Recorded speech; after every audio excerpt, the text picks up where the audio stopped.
Hey, this is Scott, and today we're going to go in-depth to the Canon Camera Connect app. I've already gone ahead and connected my 5D Mark IV to the iPad, and if you want to check out how to do that or more information about that, then just check this link here or check the description below. I'll put a link down there too.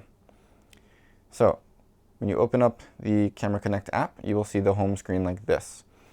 It'll have these three options. You can do the images on camera, remote live view shooting, or camera settings.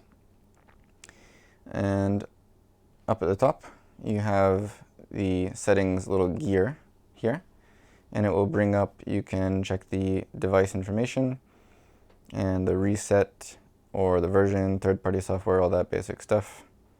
Probably don't need to mess with that. Top right corner, where you can disconnect if you want to do that. And if you go into the camera settings, it will show you basically the date, time, and the area. You can match that up if you want. I don't see any big reason to do that, but you can. Up in the top corner now, we can go back to the home menu. And we're going to skip images on camera because I don't have any images on the camera yet, and go into remote live view shooting. When you press it, your camera will automatically go into live view, and you will see a bunch of different information on the screen.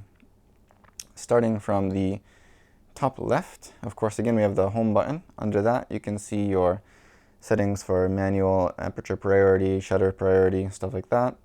Your white balance, your metering mode, your autofocus mode, your burst mode, as well as your image quality, RAW or JPEG. I'll show you after how you can change which image, the RAW image or the JPEG image, is coming to your iPad. Going down on the bottom, we have the shutter speed, the aperture, and the ISO. You can hit this little slider button on the side, and you'll be able to change any of those settings. You can cycle through these four: the shutter, aperture, ISO, and also manual focus. And if you click these arrows on the side, you can also change the burst mode and autofocus mode. Go back through those one by one. Shutter speed, you can see, is a kind of slide here. You can slide it either way. And you can see, again, same as live view, how it affects your exposure right in real time. You could either go back by hitting this arrow, or you could just hit the up or down arrows to go to the next item. In this case, aperture. And you can slide that around the same way, and you'll see in real time how it affects your exposure. Hitting the arrow again, you have ISO, and then it goes back to shutter speed. If we hit the back arrow and then go back into that sliders option, you do have this manual focus option as well. You have three arrows on each side, and these will be how much one tap is going to adjust the focus. When you hold them down, it will continue to adjust, as you can see by the pulsing of the middle line. And within each within each tab, you can slide it up or slide it down to adjust the speed that it will adjust with. And it's definitely not fast, but if you're on a tripod and doing some kind of photography that you want to adjust from the application, you can do that. We'll just hit the out or back arrow again and go back in one more time to the second page. You can look at your different burst modes as well as timers there. Go back one more time, and you can also adjust your autofocus mode. I'll get out of there and keep going around the side of the image. We have these buttons on the side, which you can use as your shutter, and I'll do that now. Just take a quick picture. It's not really a good picture. This small button on the side there, I'm not really sure of the purpose. The small button is mysterious to me. You can slide it up and down, but all it does is get the shutter there. And actually, if you skip up to the top, when you go into the settings, here has the option for show AF button, and if you turn that off, you'll see that that button disappeared. So that's kind of an AF button apparently, but when I press it, it doesn't actually autofocus. And I can tap on the screen to set the autofocus point here, but still when I press the button it doesn't autofocus. If anybody can explain to me how that works, I would be really glad. We're going to keep moving around though. So above the shutter button there you have a slide that you can switch between stills or video mode. And I will mention now that in video mode this touch to focus is working totally fine. When you tap the spot, it will focus on that spot the same as it does when you tap the back of the LCD screen on the 5D Mark IV. So we're going to go back into stills mode for a moment and go up to the top. You can see how many shots you have left as well as your battery life. And we'll go back into here. You can lock your screen rotation or you can go into your settings. In the settings, as we saw, we have this show AF button option, but also the auto live view, which means I guess when you turn on the app it will automatically switch into live view as I showed you when we started this up before. The bottom has an option for bulb shooting as well, if you have it on that setting on your camera. X out of that and move over to the information, this I button, and it will toggle what information shows on your screen. Either no information, or all the information, or just the basic settings down the bottom. I will mention that even when I say all the settings here, it does not show your histogram. It will show you pretty much everything else, but no histogram or no bar that shows you where your exposure is. I think that they should update to include that information as well. If you go over to the next button, this is just a button to turn off or turn back on your live view. So we'll switch over into movie mode, and you can see that the button changed into this standard record type button. And we got this grid of squares on the screen. If you're pushing to tap for focus, it doesn't really matter, those squares. Sorry, it's kind of low light here, so it's having a hard time focusing. Anyway, so if we go up to the options now, we have a couple of more options here. Still, we have the lock screen rotation and the settings. And you'll see that when you go into the settings, it's pretty much the same, but the show AF button is also unclickable.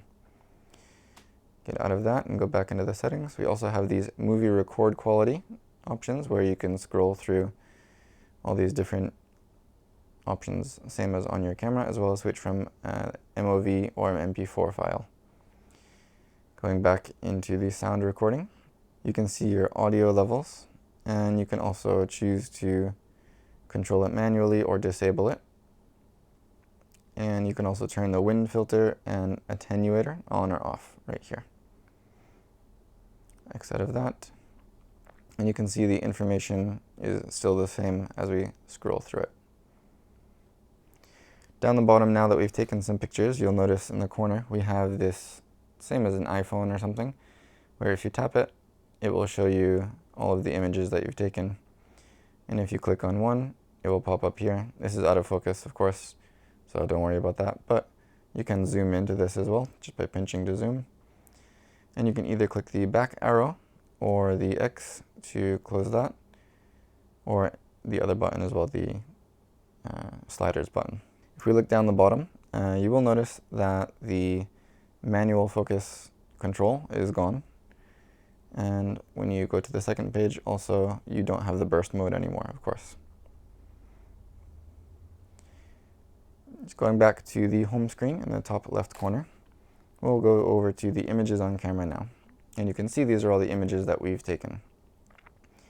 And when you click on an image, it will show you like this. You can click the I button to turn the information on or off. You can pinch to zoom. You can push this phone button to save the image to your device. You can touch the stars to give it a 1, 2, 3, 4, or 5-star rating. You can also delete from here, and it will give you this confirmation button. Or you can press this X to close out of that. You can delete from here as well. In the top left corner, you have the button to go back to your gallery of images here. And you can also save multiple images to your device at the same time. Or you can also delete multiple images at the same time. And I will note that, as you can see here, it will delete the images from the camera, not only from this application. I'm going to go ahead and click cancel on that. And now, as I mentioned before, it's taking the JPEG images at the moment, and the reason for that is that I have it set up to shoot RAW images to one card and JPEG to the other card. If you click the options button in this corner here, you'll see a bunch of settings. But first I'm going to start from the bottom and go to settings. In here, you'll see that you can resize the images either automatically on the top, don't resize, or select when saving. So when you save them to your device, you can resize at that time. But this applies only to JPEG images. The location information, I personally don't care about that, but these are the options you have. And the bottom option is much more important. This is the display image, and you can choose which card is reading from the CF card or the SD card. At the moment, I have the CF card saving JPEGs, which is why we said before my quality was listed as JPEG. If you go ahead and switch to the SD and click back and X out of here, you'll see all the images reload, and it has the little logo showing that this is a RAW image. So even after shooting the images, you can switch back and forth between the two cards if you're doing it like I am.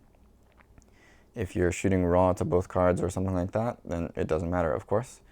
But you can choose the card that it's reading from right here in the application. Go back to the SD card, and again you can see it's all the RAW images now. I will note that when you shoot, the RAW image comes into the application just as fast as the JPEG. I will actually show you that in just a minute. Looking at these other options, we have jump. You can jump to a certain date. I only have today's date. You can sort. You can sort them by date, folder, or rating. So if you give these star ratings, you can sort them by rating. I'm going to go back to date. And you can switch views from all of this information or just the images.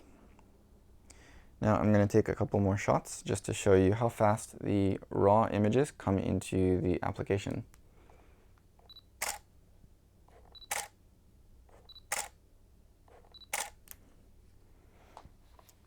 So as you can see, it's pretty fast. Now we're going to switch back to the CF card, which has JPEGs, and it will automatically reload there, and we'll do the same one more time.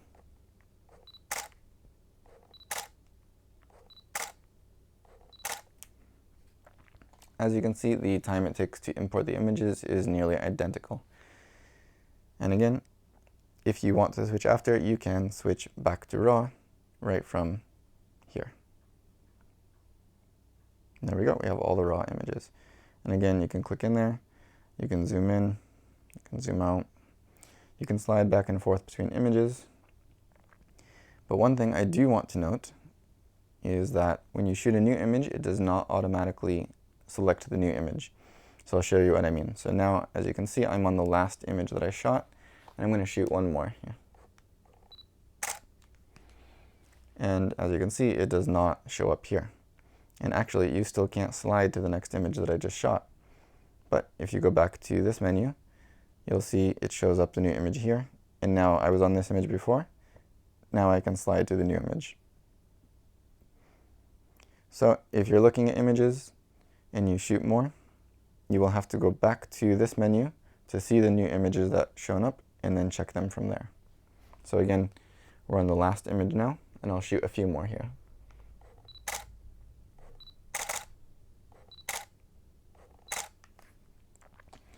And as you can see, we still can't go back to that next image, but when we go back to the menu, it seems you have to slide it down a little bit, but all of those new images updated, and now of course we can look at those images as well.